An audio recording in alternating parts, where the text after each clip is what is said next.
I'm Shukla Bose, the founder and CEO of Parikrama Humanity Foundation. I'm really happy to be here and participate in optimizing being your best. My life story is nothing but the ordinary. I was born in a very ordinary Indian middle class household. My mother had 3 miscarriages before I was born, and therefore, when I was born, it didn't matter to her whether I was a boy or a girl. And that against the backdrop where everyone wanted boys. And this welcome and vote of confidence that I got from my parents actually defined the way I lived. I never was scared of boys or anybody else. And I was the only girl in my class, many a times in the football field, and most times in many forums that I participated in. My father was a scrupulously honest government official. He had a lot of power, but we had very little money in the household. There were many government vehicles parked in front of our house, but my parents made my little brother and I walk 6 kilometers to school every day. My best friend, who was my father's secretary's daughter, came in the government vehicle every day, but we had to walk. So very early on, I was introduced to our parents' extraordinary sense of values, sense of honor, and the right from wrong. I was never very exceptional in anything. If you were to meet and talk to any of my classmates from school, they would say that they never sensed any sense of excellence in me, but they always remembered my unstoppable spirit. I never took life just as is. I always wanted more. And I think that has driven me right through. Although my parents couldn't afford it, I went to some of the best schools and colleges in the country. I got scholarships to attend these institutions. And I did my master's and I did my MBA. And it was very unusual those days for a girl to do business studies because my peers thought the success for all women was to get married well. Okay, we live in a dominant culture where it is designed to give up oneself, and girls live with constraints of having their lives defined for them. But I wanted more. I wanted to live by my imagination and not by my history. I also, therefore, sought more. I began volunteering with Mother Teresa when I was a student, and I volunteered with her for 7 years. I was not any important volunteer or anyone very significant, but I was known because I was one of the most regular and consistent volunteers. I volunteered with her in Nirmal Hriday and in Shishu Bhavan. Nirmal Hriday is a program where we would pick up destitutes, beggars from the streets, and bring them to the center and try and give them life, give them medicines, and in most cases, help them to have dignified death. I worked in Nirmal Hriday for more than a year, and every day was packed with great emotions, frustration, and a great amount of helplessness. It was very painful to see patients that I tended to die. So I went to Mother Teresa and told her that I wanted to do something else. I wanted where there was hope, where I could feel that I had an impact. So she transferred me to Shishu Bhavan, and I worked with children who were abandoned, and our role was to find homes for them. I worked here for more than 5 years. And this is where I began to realize that I really loved working with children. I learned from Mother Teresa that it's not important how much you do, but whatever you do, you must do it with great love. But the most important lesson I learned from her, which I call magic C's: clarity, conviction, commitment, communication, courage, and compassion.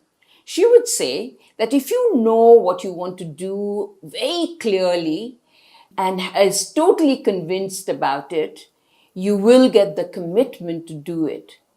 And if you communicate that properly and have a great deal of courage to withstand the obstacles that you will face, and patch in a little bit of compassion, you will be unstoppable.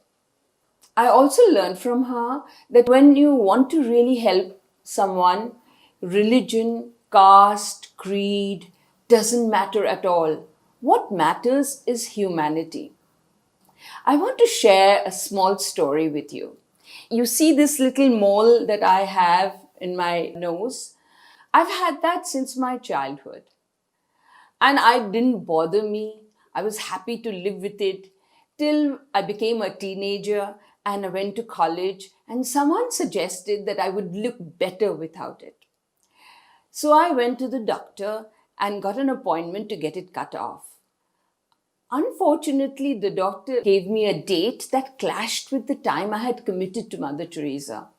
So the next day I went to Mother Teresa and told her that I wouldn't be able to come the next day because I had to go to a doctor.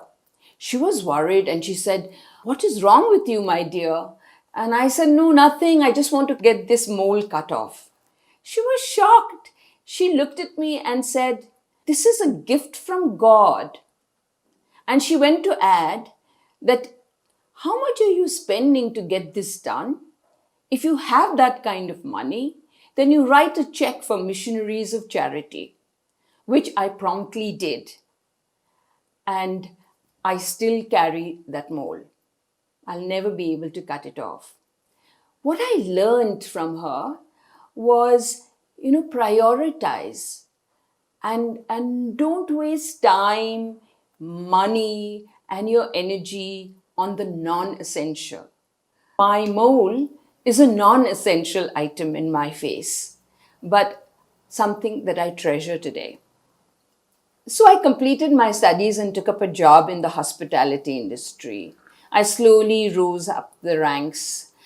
I always believe that, life is not what you want, but life is what you do. And I worked hard and got recognized, promotions. I didn't have to look at price tags when I bought anything. And that was my epitome of success at that time. I then became a CEO of a very large multinational company looking after many countries. And that too was what defined my definition of success. But because I worked with Mother Teresa, I did not have my blinds on. And I began to see the disparity that there was in the world. I began to see how a few of us had the power and the ability to go anywhere, do anything, buy anything, but a majority of us had no such option. They were absolutely trapped in deprivation and despair. It's really sad that 1% of the world's population own more than half the world's wealth. There are 117 billionaires in India that have the collective wealth of more than 300 billion US dollars. And yet in the same country, there are 82 million people who have to struggle to get 3 square meals a day. This inequity, this social injustice began to bother me. And I felt I needed to do something about it. I couldn't just talk about it, but I had to make my own reality. I started Parikrama Humanity Foundation. I don't believe in plan Bs because plan A must work. So when I was asked, what would you do if this fails? I was always confident that I would make it work. I always believe in burning bridges behind me because I have nowhere to go. And if I have nowhere to go, I have to make my present successful. So I started Parikrama Humanity Foundation in the year 2003. The first Parikrama school was in a rooftop with 165 children and 11 staff members. Today, we have 4 schools, a junior college. We are adopting many government schools, and we've also started teacher training center of government teachers. We are working with 2,000 children, and about 1,000 of them have already graduated from Parikrama. What makes me really happy is that out of the 11 staff members that joined me, 10 are still with me. This means that they have been able to find a purpose and enjoy the cause. You know how empowering it is to help people find their purpose in life? The transformation we see in our children is what keeps us going. If there was no Parikrama, our children wouldn't have anywhere to go. If they went to a government school, the situation would have been very different. The government statistics is 35% of attendance, and by 61% of children drop out by the time they reach secondary school. Comparatively, Parikrama statistics are very different. We have 96% attendance and less than 1% dropout. Why does this happen? It's the model that we have identified. We look at what stops a child from poor neighborhoods coming to school every day. And we try to plug it. So we give 3 meals a day to our children. We take care of their entire health. And we also work closely with their parents. We take care of children from age 5 till they get a job. And we have children who we picked up from the streets a few years ago and are now doctors, engineers, nurses, studying law, design, chefs of 5-star hotels. This transformation has happened because of our approach. And this is something that is easily replicable and can be done by many others as well. My name is Tasmia. I am studying in Parikrama Humanity Foundation. I am from an Orthodox Muslim family. I am the only girl in my family who has completed 10th standard. My vision of life is to see a society where we care for each other, we respect each other, and also we value each other. And also I want to see a society where we motivate girls to study, we provide them with equal opportunities without doing any discriminations. And I think we can do this, but by sitting in one place we cannot say that we will fight for our rights. It's when we stand up, we put it in our mind that yes, we can do it, we can achieve it. If we stand up for ourselves, and definitely we will do it. Hi, I'm Kriti Murtappa. I was a student of Parikrama and currently I'm in my final year of Bachelor's of Commerce. I think through the years we've seen how difficult it has been for women to prove themselves and their ability. So what I've realized in time is that I'm going to set my own standards. I'm going to try and work hard to reach my fullest potentials. So only then will I be able to look at the path that I've walked and say I've made my choices, I've taken my decisions, and all of this while keeping in mind my happiness, my interests. So there'll be no regret at the end of the day. So this is what I'll be calling my success. 52% of our population in school are girls. We take care of girls because they need us most. I tell the girls that don't live a life that has been given to you. Choose the life that you want to live. and that will make the difference. So my life has come a full circle. There are many times I have wondered how powerful I am because I have now the freedom and ability to influence lives and change people a bit. And it's my responsibility to do something about it. Many a times I'm asked by people and the media of how do you see yourself 15, 20 years from now?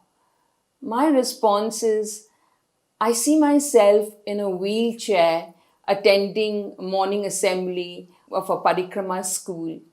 But what's special about this school is that it started by a Parikrama student. So if Parikrama students learn what it has taken me a long time to understand, that true success and power is the freedom and the ability to help others and not status and money. If my Parikrama students understand that and start schools to help children that don't go to school, my dreams then will get fulfilled, because then there will be no child in India not going to school. It was a pleasure being here with you. I hope you enjoyed the session. Thank you very much for listening to me.